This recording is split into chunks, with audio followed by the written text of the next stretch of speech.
In the quiet suburb of Springfield, Missouri, a house on Westchester Avenue was a beacon of compassion.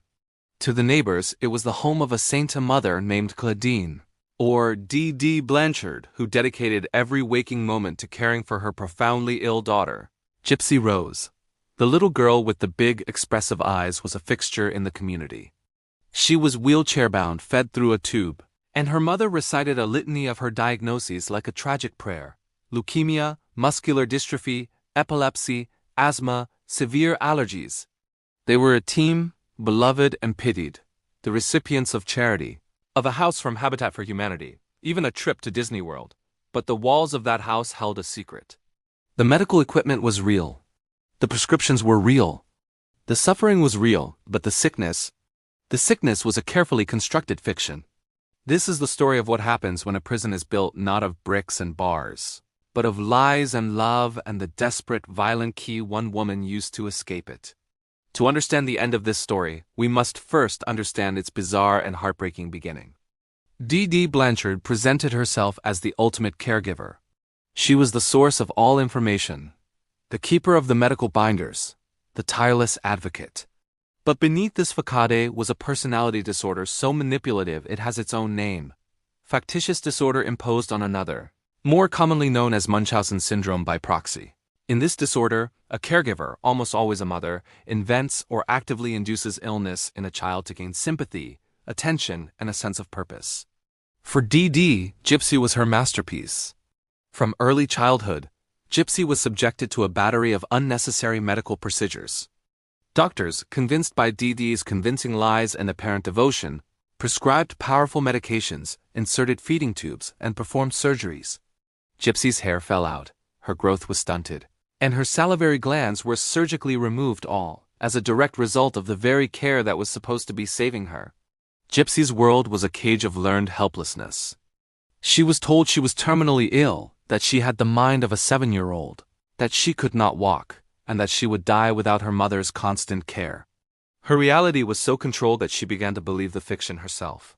The outside world only saw a sick child and her angelic mother.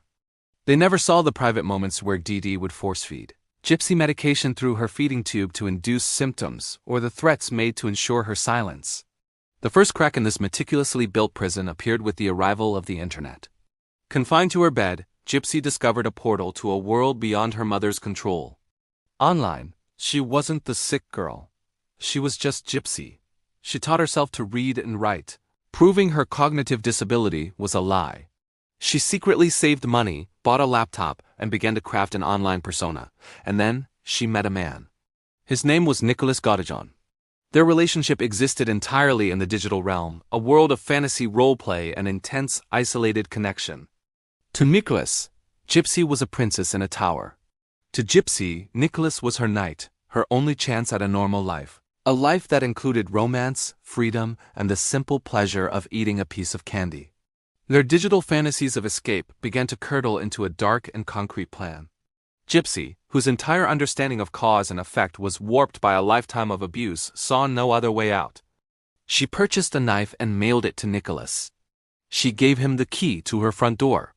On June 14, 2015, the digital fantasy violently collided with reality. Nicholas Godijon arrived at the house on Westchester Avenue. While Gypsy hid in the bathroom, he stabbed Dee Dee Blanchard to death. The performance was over. The director was dead. The aftermath was a whirlwind of shock and horrifying revelations. The initial police investigation into a missing mother and daughter quickly unraveled when a harrowing Facebook post was discovered. "That bitch is dead." When police entered the house, they found Dee Dee's body and a treasure trove of evidence pointing not to a random act of violence, but to a long-concluded conspiracy. They also found Gypsy Rose not on her deathbed, but alive, walking, and with a full head of hair. The medical binders were a work of fiction. The wheelchair was a prop. The entire narrative of Gypsy's life had been a lie. The public, and the legal system, were now faced with an impossible question. How do you judge a victim for breaking her own chains? Gypsy pleaded guilty to second-degree murder, accepting a 10-year prison sentence. In her allocution, she stated, "I am responsible for my mother's death. I talked him into it." The court recognized the profound abuse she had endured, but the law could not overlook the fact that she had plotted a murder. Nicholas Godijon, portrayed as the manipulable weapon in Gypsy's plan, was found guilty of first-degree murder and sentenced to life in prison without the possibility of parole. Gypsy Rose Blanchard was released on parole in December of 2023 after serving roughly 85% of her sentence. She emerged into a world that knew her name and her story, a world she had to learn to navigate as an adult, free for the first time. Her release raises profound and lingering questions about victimhood, agency, and justice. She is, by all accounts, a survivor of unimaginable psychological torture. Yet she is also a woman who conspired to end a life. Her story forces us to look at the varying nature of abuse and the limits of resilience. Can the damage of a stolen childhood ever truly be repaired? Is it possible to build a healthy identity when your entire formative years were a performance directed by someone else? The prison of care is gone, but the echoes of its walls remain. The world watched her walk out of a physical prison, but the final question, the one that haunts this entire case, is one only Gypsy Rose can answer. Where does the prison end and the person begin? What are your thoughts on this incredibly complex case? Do you believe the justice system got it right? Let's have a respectful discussion in the comments below.